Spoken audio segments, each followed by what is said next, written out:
You're bad. He's back now. Welcome. I'm going to call this meeting to order, the October 2, 2012 City Council meeting. Just would announce right up front that Mayor Wall is out of town on business and won't be with us here this evening. I'd ask you to bow your heads and let me have the invocation this evening. Let's pray. Heavenly Father, we thank you for this opportunity to come together this evening to participate in this exercise of democracy. We ask for guidance and wisdom as we go about conducting the city's business. We pray that you enable us to conduct ourselves in a civil manner and remain open-minded to the concerns and opinions of one another. May the actions that we take this evening be in the best interest of all the citizens of our town. In your name we pray, amen. We have a guest this evening from Troop 39, Eric Bird. Eric, Boy Scout, stand up there, fella. Tell us a little bit about yourself. You're on the spot. Camera's on you. No pressure. You wouldn't have to speak. Oh. Well, the city clerk lied. What troop are you with? Troop 39. Excellent. Are you? Where are you in the process toward Eagle Scout? I'm assuming you're going that way. First class. Tell us where that is.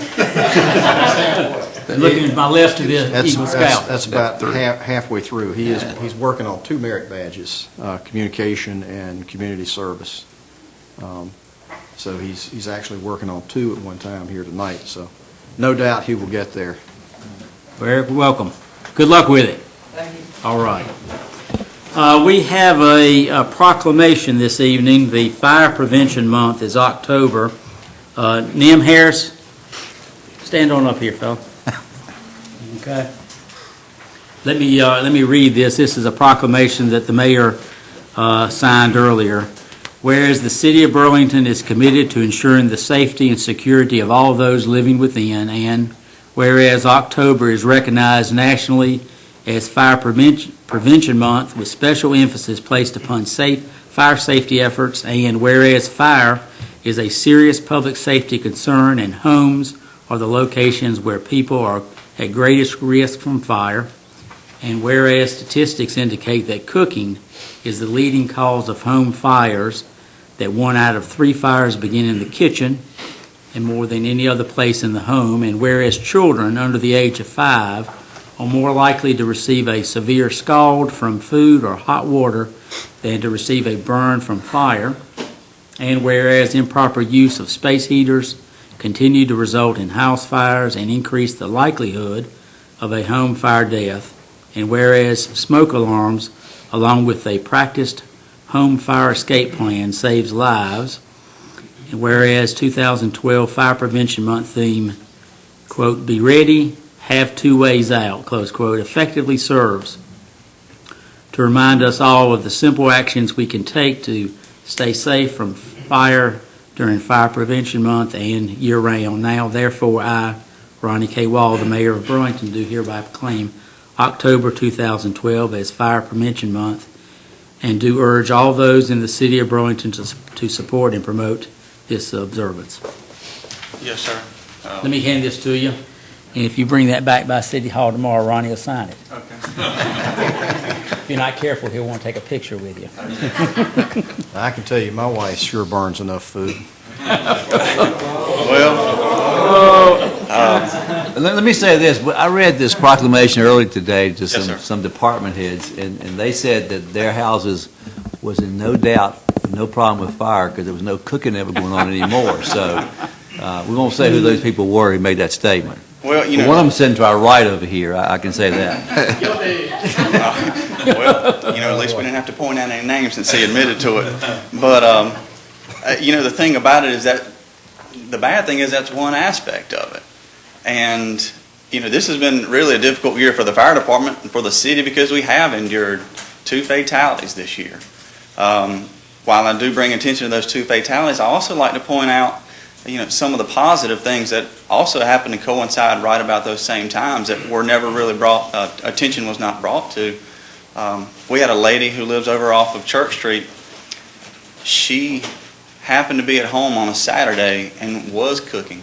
She had a pot of green beans on her stove and laid down under the assumption that her husband was still inside of the house.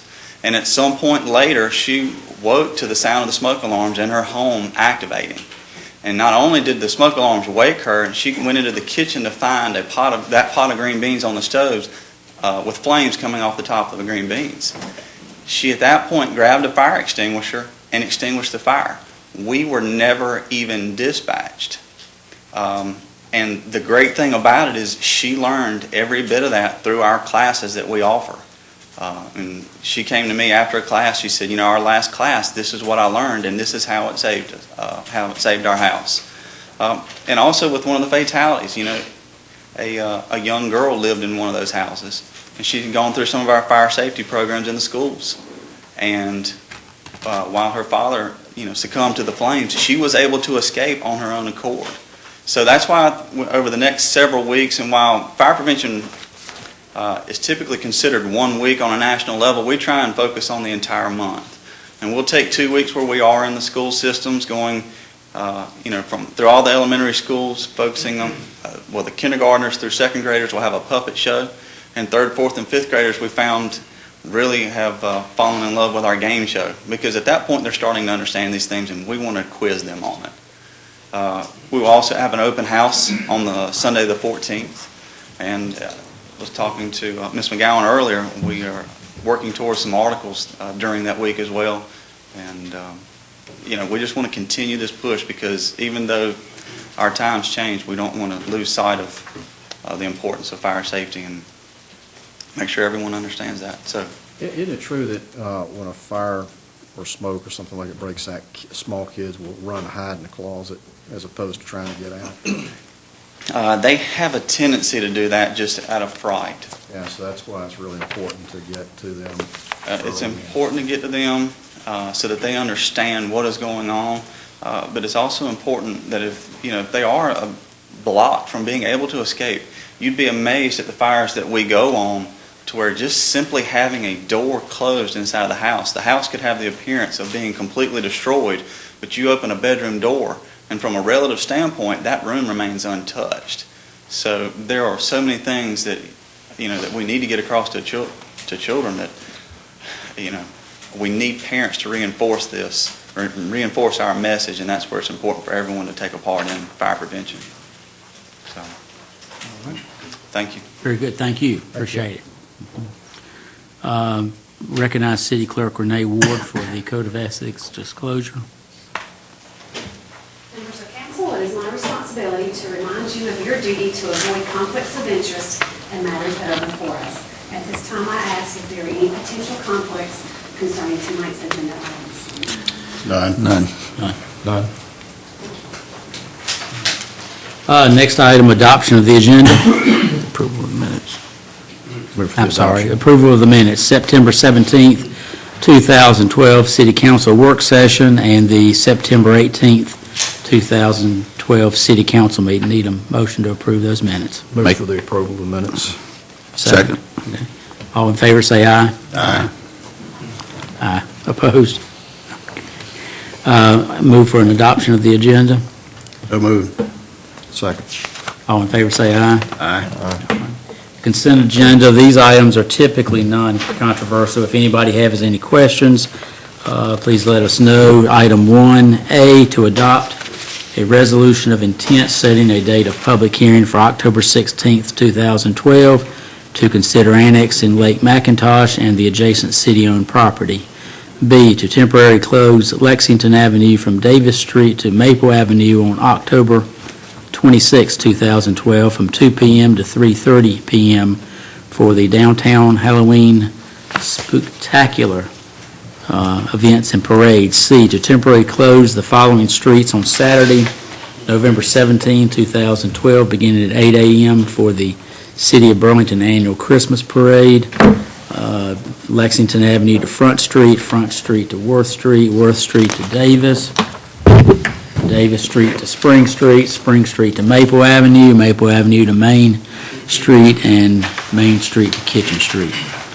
Item D, to temporarily close the following streets on Friday, December 14th, 2012, for the Holiday Magic at Dickens Christmas Downtown event from 12 p.m. to 10 p.m. Front Street from Lexington to Worth Street, and Main Street from Front Street to Davis Street, and then from 3 p.m. to 10 p.m. Davis Street from Spring Street to Worth, Maple Avenue from Spring Street to Main Street, Spring Street from Maple Avenue to Front Street, Main Street from Maple Avenue to Front Street, and Worth Street from Davis Street to Front Street. Is anything left open? Item E, to approve a final plat of MacArthur Place Villas, Phase 1A and 1B. The property is located on the west side of MacArthur Lane, approximately 600 feet south of Durham Street Extension, as shown on plans by Allie Williams, Carmen, and King, dated September 2, 2012, containing 19 lots. Item F, a budget amendment, number 2013-14 CD Block Grant, Home Program Loan Repayments in the amount of $5,000. Need a motion and a second. Make a motion that we approve the consent agenda. Second. All in favor, say aye. Aye. Opposed? New city business. The city council will consider a proposed agreement between the town of Green Level and the city of Burlington for sanitary sewer treatment. We recognize Bob Patterson. Thank you, Mayor Pro Tem Huffman, council members. Tonight, we have before you a proposed agreement with the town of Green Level to provide them sewer treatment and an allocation of 250,000 gallons per day at the east plant. Currently, their flow is transmitted to the town of Haw River, and then from Haw River, we receive the combined flow. Green Level has been working for several years to obtain some funding to upgrade their system and bring their wastewater directly to our plant for an operational savings to them. It would result in we wouldn't see any change at the plant, still the same amount of flow, same wastewater that we're treating. It's just coming directly in there rather than mixed with Haw River. They're going to bypass. They'll bypass Haw River. Tonight here is Haywood Cloud, town manager, and Lawson Brown, the attorney, if you have any questions. Okay. Mr. Brown? Thank you, Mayor Hoffman.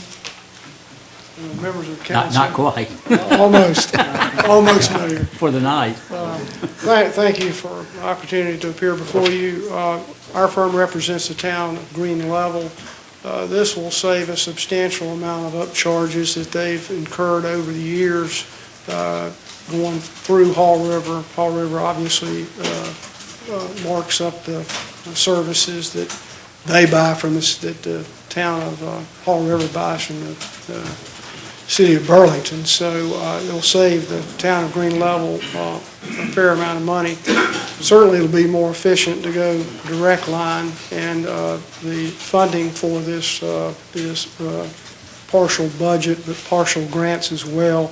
Mr. Cloud, the town manager's here. If you have any questions that I can't answer, but it seems to make great economic sense. It's consistent with what y'all have done with other municipalities in Alamance County. Thank you.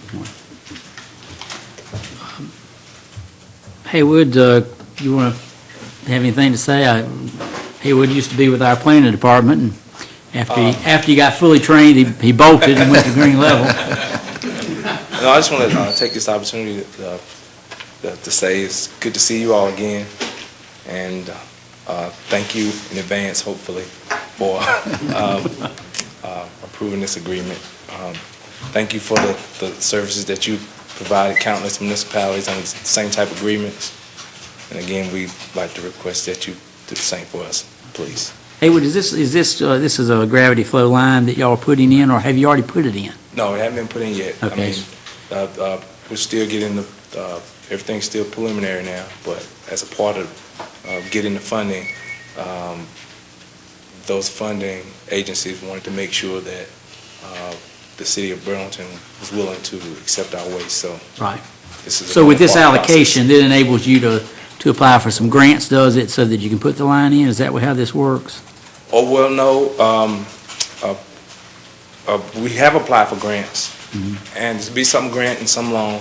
But again, this allocation will again, as Mr. Patterson said, help us operationally. It'll essentially cut our wastewater costs in half. It's kind of like the grant, that we did, or kind of like the water deal that we just did with Whitsett, where they were trying to get a grant, but in order to get the grant, they had to have the approval Right. from us in order to accept it, and so that's kind of how that grant process works. Same as OSAP. And same with OSAP. Okay. Mr. Mayor Pro Tem, I make a motion that we approve the agreement. A second. Have a motion and a second. All in favor, say aye. Aye. Opposed? Good to see you again. Mayor Pro Tem, last time Mr. Cloud was here, he had no gray hair. You noticed that? Enjoying that job, are you? Thank you all so much. That's all right, I didn't either. All right, move on to requests and communications.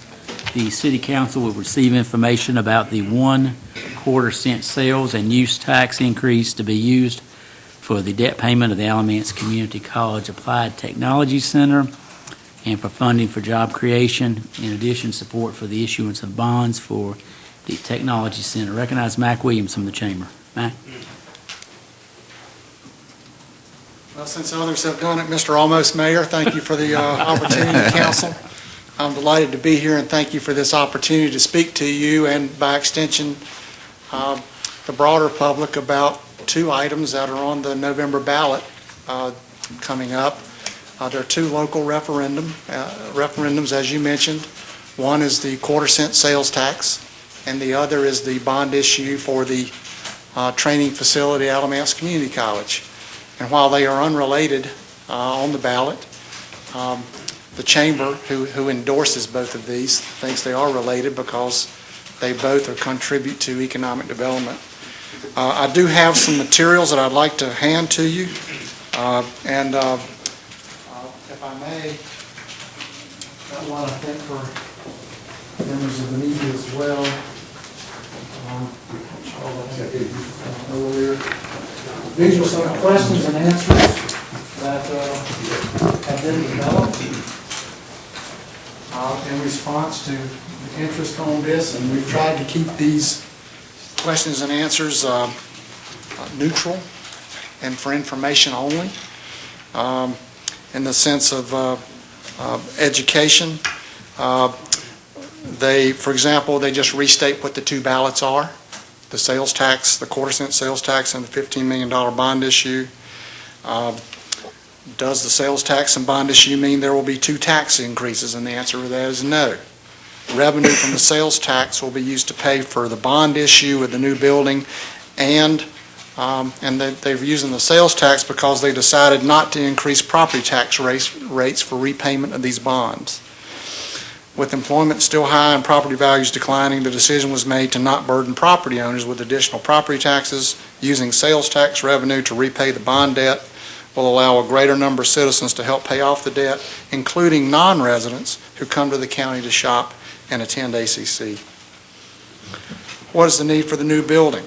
There are 5 programs that would be housed in the new building, and when those 5 programs are housed in the new building, 2 additional programs would receive more room.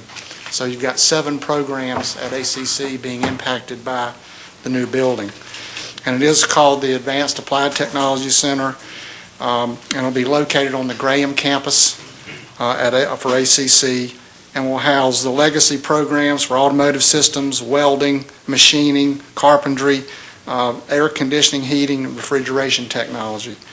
The other 2 programs that would expand into the former legacy space would be horticulture and industrial systems technology. Why are the voters being asked to approve an additional 1/4 cent local sales tax? It is estimated that the annual revenue from the sales tax would be $3.8 million annually. 1.3 of that would be used to repay the bonds for the ACC. The other 2.5 would provide funding for economic development activities to attract companies and job creation activities to our county. If we're going to spend the money to train people, why not spend some money to bring the jobs in to to get the trained graduates something to do. So that's the general thought behind why economic development for the other use of the money. Why does the county need to spend more money on job creation? Alamance County has higher unemployment and more people at or below the poverty level than both state or national levels. Per capita income for Alamance County is lower than state and national levels. Alamance County is a net exporter of labor. That is to say that when you add up all the people that travel from Alamance out to work, and conversely all the people from out of the county that travel into Alamance to work, there's a net loss of people going out. So we're exporting labor outside the county. So we'd like to try to create more job opportunities, especially with gas at $3 and $4 a gallon. We'd like to give people an opportunity, more opportunities here at home. Economic development really is about improving the standard of living. We think private job creation does that. What we're trying to do is create an environment that encourages new business locations and existing business expansion, which in turn provide that job creation. Investments might include extensions of utilities as a suggested use for some of this money, how it might be spent. There's a premium, if I might digress a moment, there's a premium on site readiness, being prepared. We got lucky on the recent Sheets project because that was one company that had the time frame built on their time frame that allowed Burlington the time to come up with the way to get the water and sewer out to the site. It wasn't at the site. It was in the area, but it needed extension to the site itself. And so this one project actually we had the time to do that. What we'd like to be able to do to survive more opportunities and get more opportunities is to have as much done up front as possible so that we don't have those questions and we don't have those timelines to wrestle with. So that's what we mean by trying to be site ready. What will an additional quarter-cent sales tax cost the taxpayer? If you were to go and make a $100 purchase, the additional sales tax would be 1/4, 25 cents. What are the possible outcomes of the votes in November? And there are 4 possible outcomes. As I said, the issues are separate issues. So both measures could pass. Both measures could fail. The bond issue could pass, and the tax could pass. The tax could fail, and the sales tax could pass, and the bond issue could fail. So those are the 4 possible outcomes. We know what happens if both measures pass, and we know what happens if both measures fail. So what happens if one or the other scenarios? And that's the answer to the last 2 questions. If the ACC bond issue passes, but the sales tax measure does not, will the new building at ACC be built?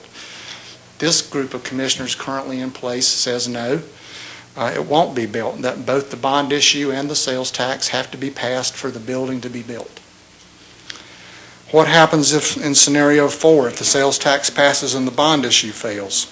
The county will use the same amount of revenue for economic development, and we'll have to determine how to spend the funds that had been allocated for the bond issue.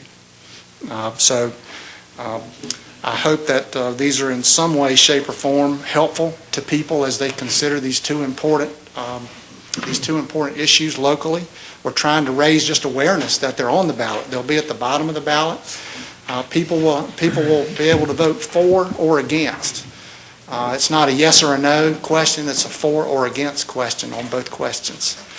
So I appreciate the opportunity to come and present this, to help raise awareness about it and to answer some questions about it.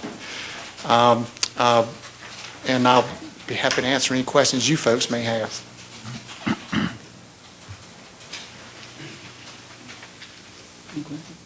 Mike, let me just throw one up to you and give you an opportunity to ask. You know, I look at the of the other $2.5 million will provide funding for needed economic development.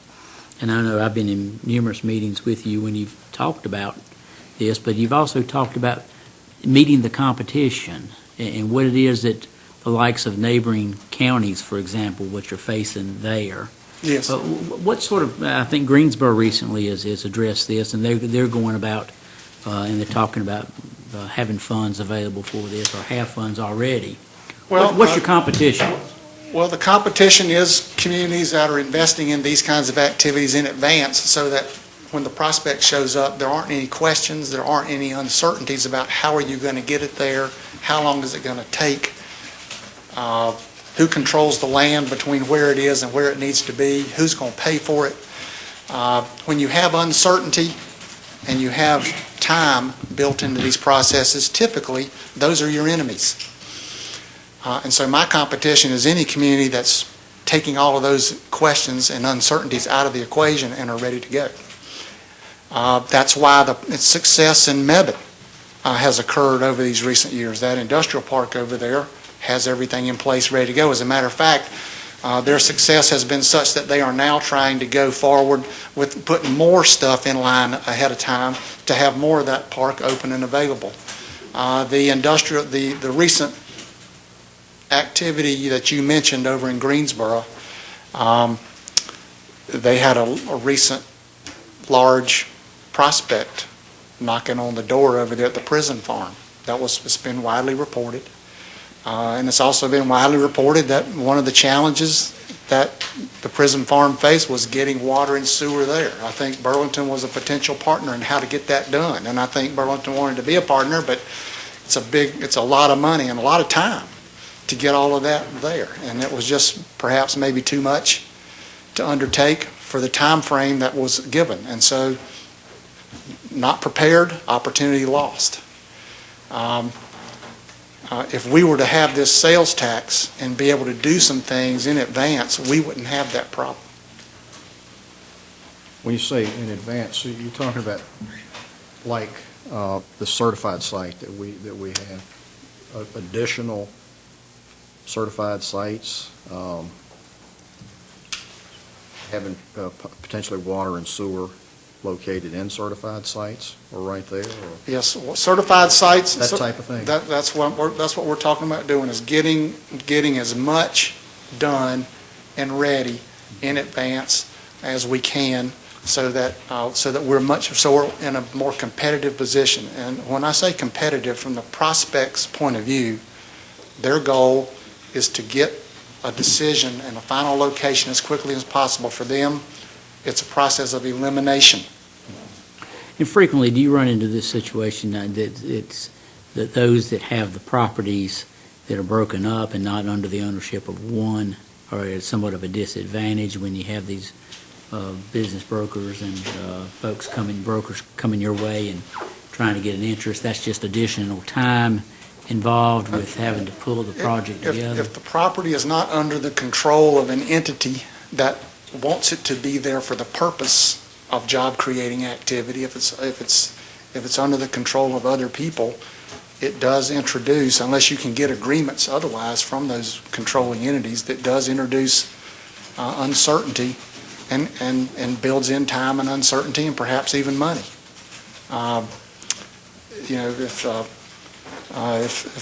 If news gets out on projects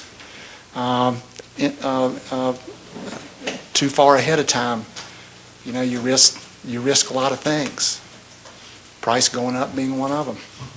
So having control of sites is another aspect of having an entity prepared to convey, transact the business for the purpose of the job-creating activity, as opposed to retirement or whatever purposes private landowners typically might have, which are all legitimate reasons, and everybody wants them as much as they can get for the property that they own. So that's why NCIC, the park in Mebane, you eliminate so many challenges, and we'd like to be able to do the same thing, replicate that readiness in more places around the county.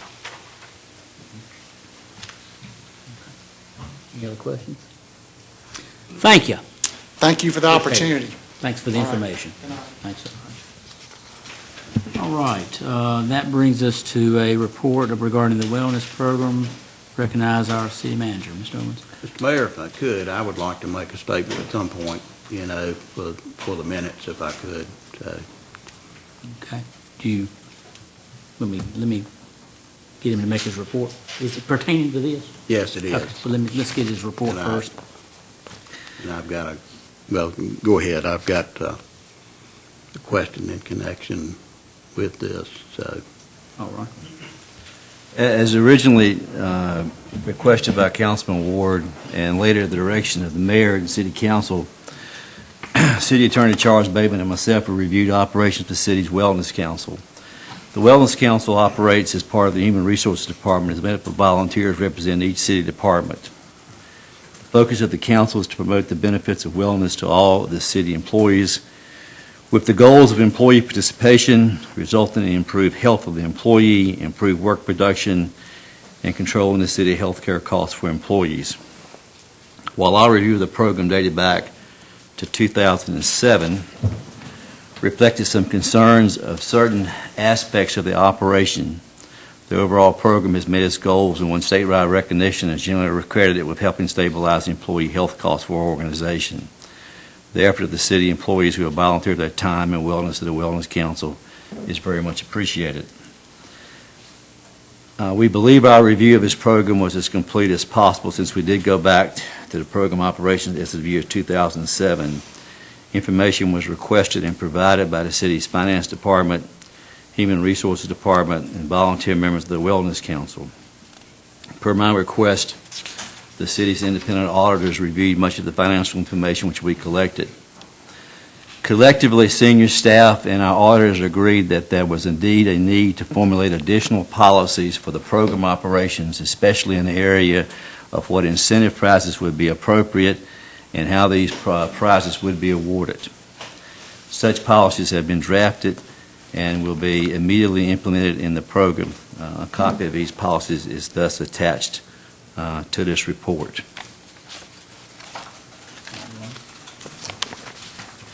And that's something that goes in the minutes of this meeting? Yes. All Yes. right. Very good. Now, is this the right time for you? Yeah, this is the right time, Mayor. Since I brought this issue up back on September the 4th, I know most of you would like to go ahead and get this behind us. And of course, I raised it in the context with with respect to accountability. And let me just read this, for the minutes. With respect to the accountability issues in the City of Burlington wellness programs, I have received and studied a report to the City Council addressing this matter. First, let me say I certainly understand the council manager form of government under which we operate here in the City of Burlington. As part of that, I also recognize that accountability issues are necessarily related to personnel for which the city manager has the ultimate legal responsibility. Second, this report acknowledged that adequate records were not maintained and therefore, unfortunately, much of the information that I requested evidently cannot be provided. However, accountability issues were identified and acknowledged in this report. Additionally, accountability issues were identified by the city auditors in a memorandum dated June 26, 2012. At this point, I would like to ask Harold Owen the status of the responses to the question I posed in my September 13th memorandum. You'd sent out the memo, Harold, and asked people to respond by the 28th. You may or may not have received information, but I will continue here then whenever you have that information. To continue, however, I would like to state that the policy attached to tonight's agenda entitled Policy for Awarding Prizes at Wellness Events is a step in the right direction. In that connection, I would ask if this policy has been reviewed and approved by the city auditor. I assume it has. Is that true? Peggy, they did review this, did they not? Yes. Did they approve it? Is that yes? Well, I'm not sure that approval is the correct word. They certainly thought it was a step in the right direction. I don't know that they... Ms. Reese, if you stand up and come to the microphone, this is, remember, I'm not sure that they would say that they would give approval of the policies. Their position is to audit our records and to state whether they present fairly the financial standings of the city, and they do that. I can certainly ask them if, they would be willing to do so and what their stance is on that. I think approval would only come into effect after the policy's been in effect for a while, and in an audit or review. Well, they did state, in their review of this process that, we did need to have a policy, and so we got one together. But And the policy is in response to the concerns that they raised in their first audit, is that correct? That's correct. Okay. But finally, as mentioned in my statement on September the 4th at the city council meeting, I consider it my duty and responsibility to ask questions and request information when issues arise concerning the accountability of the expenditures of tax money, whether in the city's wellness programs or any other city program, and I will continue to do that. Thank you. In response to Mr. Ward's request, as of, and I think this information is in your boxes, as there was a request there was 41 prizes. There was a question of their accountability. That I believe the total value of those prizes was $6,100. We sent emails to all city employees and requested a response by, I think it was September 28th. I don't have it in front of me now, but if I remember correctly, we received responses on 25 or 26 of the 41, with the value of those 25 prizes being, I think, $3,967. So as of today, we have responses on 25 of the 41 of that particular list. Now, I will say that that was back in the year 2009, 8 and 9. I did go back and checked with Peggy and also with Aaron, and we, of course, there's a staff turnover during that time, so there's approximately 100 people that have retired or no longer here that may not have been involved. So the responses, the emails that I sent was to active employees, and we got responses from active employees. When you say involved, may have in fact won a prize or Been a in- share or Right, that's correct. whatever. That's correct. Trinkets So right now, it's around. 25 of the 41 we've got responses from.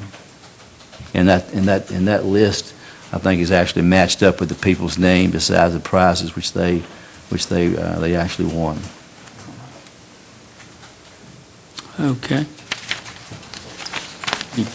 Bob, that's it? That's it. That's it. Yeah, any comments? Any comments? All right. Move on to the public comment period. We have one person signed up, W.D. Yarborough, 2609 Edgewood Avenue. Coming to bring us good news, aren't you? Yeah, Mayor Pro Tem Huffman, council members, I'm here tonight from the Alamance Burlington School System, but on my own too, to show appreciation of what the city helped us do when we had our little flood at Cummins High School a couple of weeks ago. Without the city's help, we would have probably still had students out Saturday. That's how much we estimate we lost somewhere around 200,000 gallons of water. It would have probably been about 5 times the size of this room, and all our electrical equipment gear was under this water. The city was gracious. We made a call, and the city helped us with the water and sewer department. The reason I'm here tonight is there was 2 gentlemen, and I hope I pronounced their name right, John Orloch and Scott Engel, that got in and helped with us to help with this situation. But this just shows me, I've been with schools now for 41 years, and the city has always helped when we were in need, and hopefully the schools can help, when y'all in need too for buildings and all. But I'm just here tonight to show our appreciation to what the city helped us do, and these 2 young fellows that came out with the water and sewer department. WD, I think what we could help you with, we had the pumps to get that water out. You had, y'all had a 3-inch pump. Duke Power also came in with a 3-inch pump, and then we had a 3-inch pump, but with 3 3-inch pumps, it took us 2.5 days to pump the water out. That's how much water was there. The whole, if you've ever been to Cummins High School, the whole electrical room was underwater. 3,000 amps was live underwater. Duke can't explain why it didn't blow a fuse on the pole. It was just, a miracle that the Lord was watching over that nobody got hurt. But we do appreciate the help that the city gave, and I'm just here tonight to express that. We thank you. Thank y'all. Of course, that's the least we could have done since the school system had to pay for the water. Well, That's going to be my next. You're going to find the door locked. Okay. Any other public comments?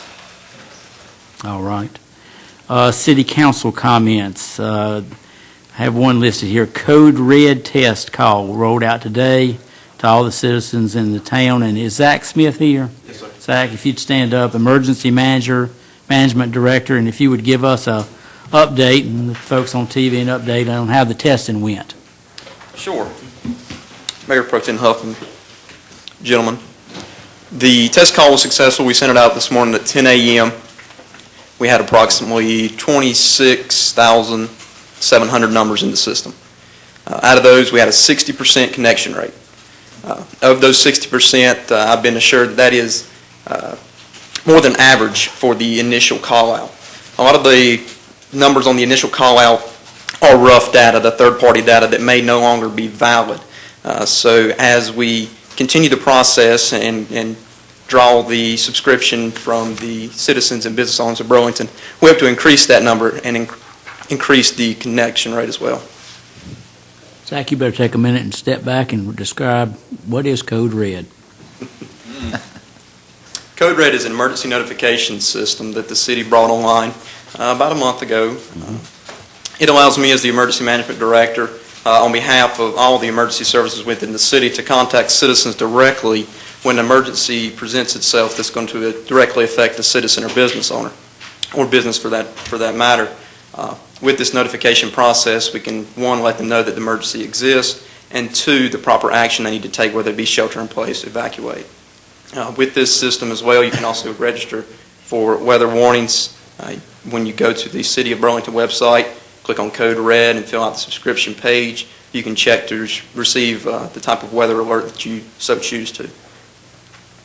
And you can, the multiple ways that you can get contacted or... Sure. The landlines, of course, your home phone, business phones. What we're really pushing is the cell phones because a lot of the residents now are going away from the landlines and strictly using cell phones. So we're really pushing for the subscription for people to go to the website to register their information. They can also receive text messages from their cell phone, in addition to email if they register an email address. I got my test call, and when it came up, a map came up, and satellite, the little dot, popped up exactly where I was located. And my understanding is that they can do warnings specifically to an area that you're in. If you were, say, in out near the mall and something happened there, you could get a warning that someone in another area of the city may not get, or if you're, say, at Cum Park Plaza and there's an incident there, based on the GPS connection, it'll single out and give you that message. That's Sure. That's really... Yeah, that's certainly the advantage to the app, and I encourage that if you have a smartphone of any sort, Android, iPhone, for that particular purpose. Yes, sir. When my call came in, it came in on the 800 number. Correct. Yeah. And the message that I am trying to promote to citizens and businesses is to save that number in your cell phone. That's going to be the number that calls when an emergency occurs. That way, you have it stored in your phone, emergency, you know it's true tried, it's an emergency, to take it seriously. A lot of times people see things come in with 800, they won't answer the phone. That's exactly right. You see emergency alert run, because it comes across my TV, so it just says the number in emergency alert. A lot of times people aren't going to do that. If they see a Burlington prefix number on there or something, they're a little bit more apt to answer, but what you have in place works. Sure, and with this system, that particular number that you're speaking out, it gives us the opportunity or provides us with the luxury for the citizen or business to call that number back. If they missed the call, didn't understand it at the time that they received it, they can physically call that number back.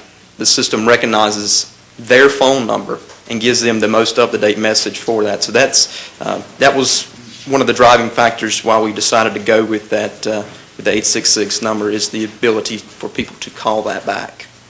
We can tell you the message listed our phone number in the office. I know. Call. And we can tell you from about 10 o'clock to 10:45, we received more phone calls in our office than I think we've ever received in 145 minutes, because some people were somewhat confused about the landlines already being picked up. And then other people, quite frankly, we've done I think we've made a really effort to educate people, but this is going to be an ongoing education process. Oh, yeah, absolutely, absolutely. And I encourage all the city staff and citizens in Burlington to spread the word. We just need to reach the masses if we can. And go back again, Zach, how specific this is, because the other day, one person mentioned they got a call and someone close by didn't. It's really specific in terms of geographical location in reference when these calls come out in terms of an emergency. Absolutely. It's with the weather, as you're referring to. Again, with the Code Red system, they offer the Polygon technology, as I spoke on the last city council meeting. With the Polygon technology, it intercepts the warning from the National Weather Service and tracks the storm, creates kind of a velocity cone, if you will, with the weather data, the direction, the speed, the severity. That way, it only calls those who are directly in the path of the severity of the storm, the part of the storm that is the severe portion. So someone that's in the east part of Burlington may not receive a call if it's a severe thunderstorm warning that's going to pass through the west side. So that cuts down on the false calls on the weather side.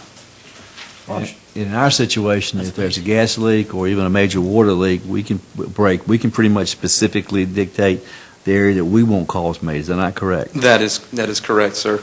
If we do have an emergency, you go to the computer system, pull up the map, pinpoint the location of the emergency, and we can draw a circle, a polygon, measure through the radius. We can pinpoint certain areas, isolate certain areas, and give those individuals who are within that polygon or circle a call. That way, only the ones who are affected are receiving the message. Why don't you give some of this information to our Boy Scout that's here working on his communications merit badge? I was telling him before the meeting, back when I got mine, I had to learn SOS. They don't do that anymore. And we were talking about high-tech communications. Columbus helped him with this. Columbus wouldn't have made it if I had been we were talking about high-tech communications, and that's what this is, and it'll help him with his merit badge. Oh, yeah, absolutely. This is technology, I feel, at its greatest from an emergency management standpoint, and on behalf of me and all the emergency service officials, and hopefully for the citizens on their behalf, thank you for allowing this opportunity for us to have this system. So what's next? It'd be something beyond Polygon. Zach, we appreciate it. Yes, sir. Thank you Thanks all. for the update. All right. I've seen nothing else on the agenda here to hear a motion to adjourn. Make a motion that we adjourn the session. We're adjourned. We're adjourned, Dave. Renee wants us to make motions. Renee wants us to make motions.